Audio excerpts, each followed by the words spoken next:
La formation, un élément important dans le leadership. L'Institut universitaire technologique EDIST d'Afrique pose ses cartons dans la capitale économique ivoirienne. Le Premier ministre ivoirien a procédé à la pose de la première pierre de l'Institut dans la commune de Yopougon. Il pourra donc ouvrir ses portes dès octobre 2017. Le projet va coûter 290 millions de nos francs. Herman Guivet.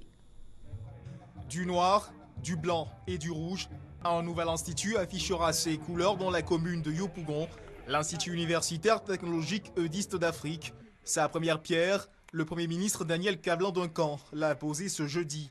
Le père Maxime Kouassi, supérieur des pères EDIST d'Afrique, a remercié le gouvernement ivoirien pour son adhésion au projet. Léonidas Lopez Heran, recteur général de la corporation ministre des Dios, Uniminuto, a présenté le projet.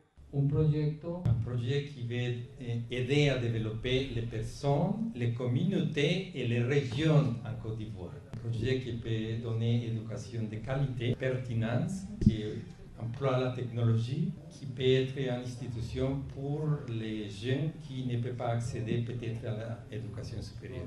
D'accéder à l'éducation supérieure. Un institut qui, pour le Premier ministre Daniel Kablan-Duncan, arrive à point nommé. Cette manifestation augure de perspectives très heureuses pour le secteur de l'enseignement technique, la formation professionnelle et de l'enseignement supérieur en Côte d'Ivoire. De fait, la construction et l'équipement de cette institution universitaire technologique va assurément imprimer une dynamique nouvelle pour la qualification, l'employabilité donc des jeunes.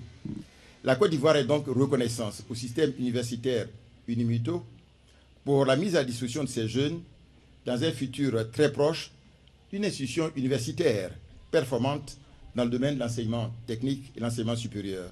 Fruit de la collaboration entre la Colombie et la Côte d'Ivoire, cet institut offrira un enseignement basé sur l'agroécologie, sur les technologies de l'information et de la communication, une coopération sud-sud pour lutter davantage contre le chômage des jeunes et le manque de formation adéquate.